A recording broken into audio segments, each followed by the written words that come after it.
앞서 노종면 의원과 국민의힘 당원 무려 57만 명에 대한 당원 명부가 유출돼서 명태균 씨가 사실상 운영한 걸로 보이는 미래한국연구소를 통해서 여론조사가 진행된 것에 대한 파문이 일파만파 커지고 있습니다. 이 사건 그리고 최근 진행된 여러 대통령 국정수행평가에 대해서 여론조사 상황 좀 살펴보기 위해서 이분 모셨습니다. 메타보이스 김봉신 부대표 모셨습니다. 어서 오십시오. 안녕하십니까. 예, 급하게 오셨습니다. 예. 원래 예정된 시간은 9시 30분인데, 예, 노종면 의원께서 기차 시간 때문에, 예, 저희가 한 20분 정도밖에 못 해가지고, 급하게 오시라고 부탁을 드렸습니다. 너무 감사합니다. 앞서 굉장히 심각한 것 같습니다. 보수지들, 진보지들, 모든 언론들이 오늘 이 당원 유출, 무려 57만 샘플입니다. 57만 명의 안심번호가 유출돼서 명태균 씨가 사실상 국민의힘 당원을 대상으로 여론조사 한 걸로 보이는데요. 자, 이 사건은 어떻게 보셨습니까? 여론조사 전문가로서. 그러니까요. 이게 옛날에는 네. 이 개인정보보호법이 이렇게까지 이제 세지 않을 때는 가끔 당원들을 대상으로 하는 리스트가 돌았죠. 근데 이제 안 될 건데. 개인정보보호법 이후로. 예. 이제 안 된다 이거. 이게 무슨 일이 있었냐? 불법인가요, 그럼? 당원 개인이 어떻게 나서느냐에 따라 다르고 예. 당이 중앙당에서 뭐 당내 선거가 있을 때라든지 그렇죠. 이럴 때 당원 명부 유출이 안 되게 돼 있습니다. 그래서 당도 누가 그걸 줬으면 네. 문제죠. 예전에는 언제더라? 벌써 옛날 일이네요. 네. 그 호떡집이 있잖아요. 네. 근데 그 호떡집에서 그 어느 당사 앞에 있는 호떡집에서 네. 호떡을 이렇게 팔 때 이면지 같은 데 이렇게 잘라가지고 싸주잖아요. 예. 누가 거기서 이제 호떡을 사 먹는데 예. 그게 당원 명부인 거예요.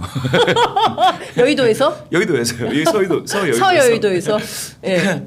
이면지로 이걸 당에서 그 파쇄해야 되는데 파쇄를 안 하고 그거를 어떻게 이면지로 이렇게 어디 쌓아놓으니까 이게 호떡집에서 필요하죠. 호떡집에서도 이면지 필요하죠. 생계를 위해서 그 가져가신 거예요. 그래서 그걸 잘라서 호떡에 싸서 줬는데 심지어는 그 당 앞에서 그 당 앞에서 당원 명부로 이제 호떡을 먹는 그런 경우가 있었는데 지금 제가 불현듯 그 생각이 나더라고요. 옛날엔 그랬는데 설마 국민의힘이 당원 관리를 옛날 호떡집에 혹시 그때 그 당이 이 호떡집 그 당입니까? 정확하게 기억이 안 납니다. 그래서 저는 이 국민의힘이 설마 국민의힘이 이 정도로 허술하지는 않을 건데라는 생각을 일단은 했고요. 첫 번째, 당원 명부가 그렇게 막 돌아다닐 수는 없다. 돌아다닌다 하더라도 당원 상대로 책임당원이죠. 국민의힘은 책임당원 상대로 이렇게 조사를 하는 게 중앙당에서 통제하지 않고서는 불가능하죠. 그렇게 하면 안 되게 돼 있죠. 중앙당에서 이제 몇 회 해라. 몇 회 정도는 전화 홍보해라. 또는 여론조사를 할 때 뭐 한두 번은 풀어주겠다. 뭐 이렇게 하는 경우는 있습니다. 예. 근데 지금 그 노종면 의원이 확보한 그 내용을 보면 57만 샘플이라고 표현을 하겠습니다. 57만 당원 명부를 안심번호가 포함된 그러니까 그 성별 그다음에 거주지별 이게 보니까 소팅된 주소를 보니까 서울구까지 나와 있어요. 서울시 종로구 뭐 이렇게 서울시 영등포구 이런 방식으로 나와 있고 실제로 그 명부를 주면서 후보 캠프에 줄 때 홍보용 그러니까 뭐 어떤 정책을 우리가 합니다. 우리 캠프에서는 뭘 합니다. 이런 걸 홍보용으로 하라는 용도였지 여론조사 용도로 돌린 것은 아니다. 이제 이런 얘기를 합니다. 그러니까 목적 외로 이용이 됐을 때 이것은 불법 소지는 없는 겁니까? 있죠. 그 어느 캠프에서 든지 중앙당에서 이제 그렇게 하지 말아라고 하는 걸 하면 안 돼요. 그리고 그건 이해가 안 되는 게 이게 당원들이 정치 관여도가 엄청나게 높은 분들이지 않습니까? 그렇습니다. 그러면은 자기한테 이렇게 홍보가 오고 이러면은 다 돌려보고 홍보가 와도 되는 건가 하고 다 얘기를 하는 거죠. 그러니까 여론조사가 왔다. 그러면 이상하네. 나한테 여론조사가 왔네. 그러면 신고가 다 들어가요. 옛날엔 지구당이라고 했는데 지금은 이제 시도당에서 다 모니터링을 하기 때문에 그 당원들의 눈을 피해서 당원 대상으로 여론조사를 했다라는 게 이게 사실 잘 맞지가 않죠. 그래서 이거를 아무 그 잡음 없이 그러니까 그게 문제시 되지 않고 넘어갔다고 하면 그거는 모르겠습니다. 그건 누가 묵과한 거죠. 그렇지 않고서는 그렇게 되지 않죠. 예. 그러니까 국민의힘에서 철저한 조사를 해야 되는데 또 하나 중요한 포인트는 당에서 여론조사용으로 그 당원 명부를 제공할 때 안심번호를 주는데 이틀짜리다. 그러니까 이틀 후에는 쓸 수 없도록 해놓는데 이것은 무려 25일 활용 가능한 데이터였다라는 얘기를 노중매 의원께서 하고 있거든요. 그러니까 통상 여론조사할 때 안심번호를 어떻게 받고 그 안심번호의 용도가 어떻게 되는 겁니까?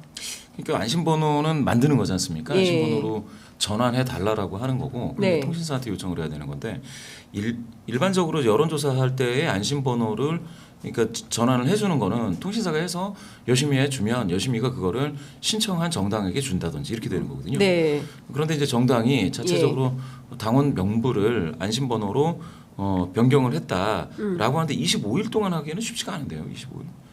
25일. 그러니까 사실상 이제 그 용도 비용이 많이 들어가죠. 비용이 57만을 25일 동안 안심번호로 전환하면 전환비가 상당하죠. 얼마나 됩니까, 대략?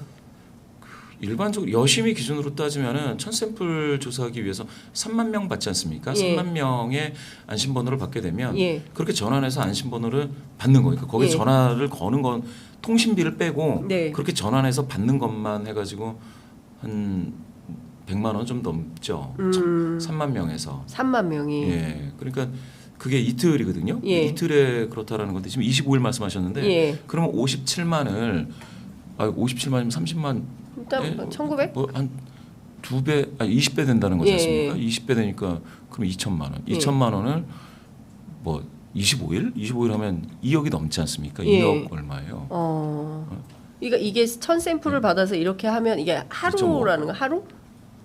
이틀이죠, 이틀에 1000명을 하기 위해서 3만 명의 안심번호를 받아서. 전환해서 받는 비용이 이틀에 한 100만 원 되거든요. 한 110만 원 되는데 정확한 건 여기 뭐 소수점 밑으로까지 그런 금액이 있으니까 대충 한 100에서 110만 원 사이인데 100이라 치면 그 57만을 25일 하는 데는 2억이 넘어요. 2억이 넘는다.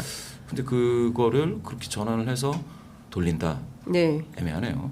근데 중요한 포인트는 그 무료라는 거잖아요. 무상으로 제공이 됐다라는 거거든요. 명태균 씨에게 미래한국연구소죠. 그러니까 사실상 지금 미래한국연구소 대표는 다른 사람이지만 실질적인 오너라고 해야 되나요? 운영의 주체라고 해야 되나요? 이거는 이제 명태균 씨인 걸로 강혜경 씨 주장에 따르면 이제 그렇게 되는 건데 이걸 보면 무상으로 제공을 받은 거잖아요. 번호를요? 그러니까 그거는 이렇게 할 수는 있습니다. 번호를 어느 캠프가 받아서 우리는 여론조사를 하겠다. 이거는 확인이 된 거다. 아니면 이거를 가지고 전화 홍보를 하겠다. 이렇게는 할 수가 있거든요. 전화. 아니 그러니까 전화 홍보용으로는 주었지 여론조사를 해도 좋다라고 한 것은 아니다라는 게 이준석 대표의 해명이라는 거예요. 그래요? 그러면은 여론조사 하면 안 되죠. 그러면 안 되는 거고 그러면 2억 몇천을 들여서라도 그거를 안심번호로 전환한 다음에 그 금액이 있겠죠. 그걸 가지고 활용을 해라라고 할 수는 있겠는데 거기에서 그것도 횟수가 정해져 있어요. 몇 번 해라. 몇 번 전화 홍보를 해라, 뭐 문자를 보내라, 뭐 이런 것들이 횟수가 정해져 있는 경우가 되게 많고요. 지금 같은 경우엔 약간 이상하네요. 이상하게. 상당히 이상하다. 그리고 여심위에 신고를 안 했어요. 당원 대상 여론조사.